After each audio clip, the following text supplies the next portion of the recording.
হাসিনা সরকারের পতন, ভারত বাংলাদেশ সীমান্তে বাড়তি সতর্কতা। সোমবার দুপুরে বাংলাদেশ ছেড়ে পালিয়েছে শেখ হাসিনা। পণ্যবাহী বিমানে প্রাণ বাঁচাতে তিনি চলে আসেন ভারতে। আশ্রয়ের জন্য লন্ডন এবং ভারতকেই বেছে নেন হাসিনা। এখনো অশান্ত বাংলাদেশ। বাংলাদেশের পথঘাট, সরকারি আবাস থেকে শুরু করে প্রধানমন্ত্রীর বাসস্থান দখল নিয়েছে জনতা।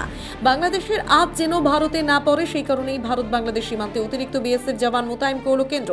পাশাপাশি ভারতীয় সেনাকেও প্রস্তুত রাখা হয়েছে।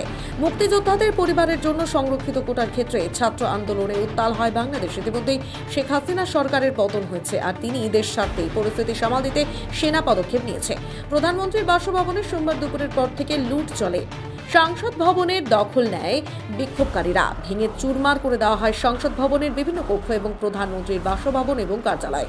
অন্যদিকে বাংলাদেশের অস্থিরতার কারণে নিরাপত্তা বাড়ানো হচ্ছে বাংলা ভারত সীমান্তে। পশ্চিমবঙ্গের প্রতিটি সীমান্তেই মোতায়েন করা হয়েছে বাড়তি বিএসএফ এবং জওয়ান। শিলিগুড়ি সংলগ্ন ফুলবাড়ির বাংলা বান্ধার সীমান্তে বাংলাদেশের দিকে শুরু হয়েছে জনরোষ। সীমান্তের ওপারে সোমবার সন্ধ্যায় টায়ারে আগুন জ্বালিয়ে বিক্ষোভ দেখায় আন্দোলনকারীরা। পরিস্থিতি বেগতিক দেখে অতিরিক্ত বিএসএফ জওয়ান মোতায়েন করা হয় সীমান্তে। পাশাপাশি ভারতীয় সেনাকেও প্রস্তুত রাখা হয়েছে। তবে বাংলাদেশে যে ভয়াবহ পরিস্থিতি, তাতে আতঙ্কিত দুপারের মানুষই। বাংলাদেশে বর্তমানে অনেকেরই আত্মীয় স্বজন রয়েছেন। পশ্চিমবঙ্গে থাকা সেই সমস্ত মানুষরা আতঙ্কে পরিজনদের নিয়ে। এরই মাঝে সোমবার রাজ্যের বিরোধী দলনেতা শুভেন্দু অধিকারী বলেন, তৈরি থাকুন, শরণার্থীরা আসলে তাদের দেখে রাখার দায়িত্ব আমাদের। শুভেন্দু বলেন, আমি তৈরি মানসিকভাবে। ভারত সরকার হিন্দু শরণার্থীদের জন্য সব রকম ব্যবস্থা করবে। শুনুন কি বলছেন শুভেন্দু অধিকারী। আপনারা প্রস্তুত থাকুন। 1 কোটি শরণার্থী পশ্চিমবঙ্গে আসবে। বাংলাদেশে হিন্দু কতল চলছে। রংপুরের কাউন্সিলর, নগর পরিষদের হারাধন নায়ক, তাকে খুন করা হয়েছে। সিরাজগঞ্জে 13 জন পুলিশ খুন হয়েছে, থানার মধ্যে 9 জন হিন্দু। নোয়াখালীতে হিন্দু বাড়ি পোড়ানো হয়েছে।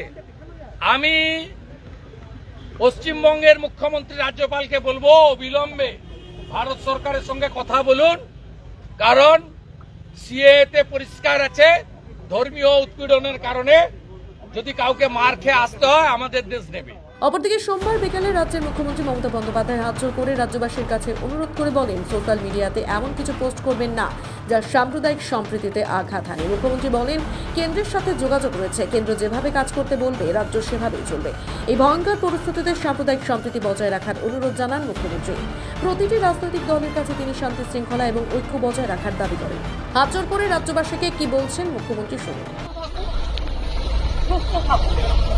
কেউ কোনো সাম্প্রদায়িকতার মূলক আচরণ করবেন না এবং আইন হাতে তুলে নেবেন না।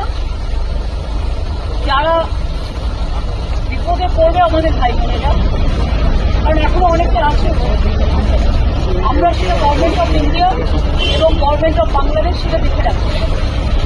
গভর্নমেন্ট অফ ইন্ডিয়া যেভাবে বলবে আমরা সেভাবে।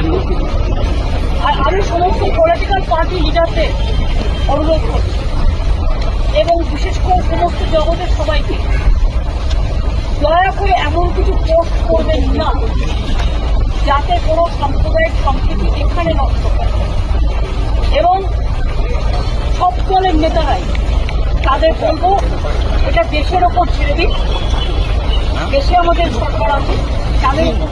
তবে বাংলাদেশে বর্তমানে যা পরিস্থিতি, এই পরিস্থিতিতে বাংলাদেশের হিন্দুরা অনেকেই ভারতে, বিশেষ করে পশ্চিমবঙ্গে ফিরতে চান। অগ্নিগর্ভ বাংলাদেশ থেকে পালিয়ে বাঁচতে চান অনেকেই। আর এই সমস্ত বিষয় নিয়ে কার্যত চিন্তায় বঙ্গবাসী। প্রায় 1.5 কোটি হিন্দু রয়েছে বাংলাদেশে। তারা কি পশ্চিমবঙ্গে শরণার্থী হয়ে আশ্রয় নেবে? এই সমস্ত প্রশ্নই এখন ঘুরপাক খাচ্ছে আম জনতার মধ্যে। তবে সবদিকে নজর রয়েছে সরকারের। ভারত বাংলাদেশ সীমান্তে বর্তমানে বিএসএফ এবং সেনার কড়া নজর রয়েছে। পাশাপাশি রাজ্যের প্রতিটি থানা এলাকাতেও পুলিশ প্রশাসনকে কড়া সতর্ক ব্যবস্থা নেওয়ার নির্দেশ দিয়েছে রাজ্য। বাংলাদেশের অশান্তির আজ যেন কোনো মতেই বাংলাতে না আসে, তার চেষ্টাতেই রাজ্য সরকার। ব্যুরো রিপোর্ট, আমার বাংলা।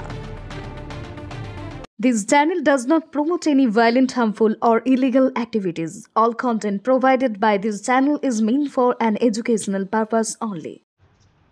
আপনি কি অর্থনৈতিক সমস্যায় রয়েছেন? আপনি কি বেকার ঘুরে বেড়াচ্ছেন, চাকরি পাচ্ছেন না? আপনার কি বারবার বিয়ে ঠিক হয়েও ভেঙে যাচ্ছে? রোজগার করছেন কিন্তু অর্থ জলের মতো বেরিয়ে যাচ্ছে। এবার এই সব সমস্যার সমাধান জ্যোতিষ প্রদীপ শাস্ত্রীর কাছে।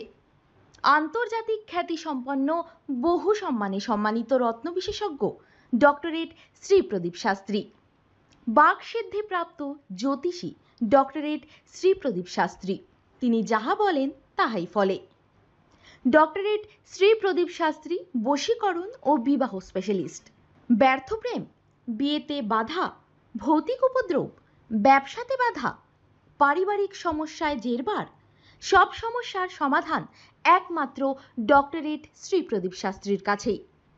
শ্মশানতন্ত্র, তারাপীঠ ও কামাখ্যাপীঠ, সিদ্ধিপ্রাপ্ত তান্ত্রিক, জ্যোতিষী, বাস্তুবিদ, হস্তরেখাবিদ ও ফেংশুই বিশেষজ্ঞ ডক্টরেট শ্রী প্রদীপ শাস্ত্রী পারবেন আপনার সমস্যার সমাধান করতে।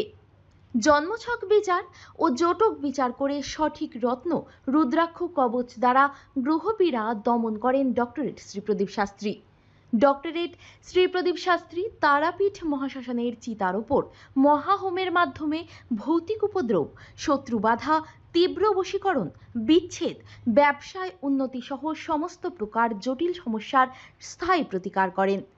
তাই আর দেরি নয়, এখনই ফোন করুন ডক্টরেট শ্রী প্রদীপ শাস্ত্রীকে। Phone number 8777249107। Doctorate Shri Pradip শাস্ত্রীর চেম্বার হাতিয়াড়া, বাগুইয়াটি, বর্ধমান, দক্ষিণেশ্বর, কোচবিহার, শিলিগুড়ি, আসাম ও ত্রিপুরা।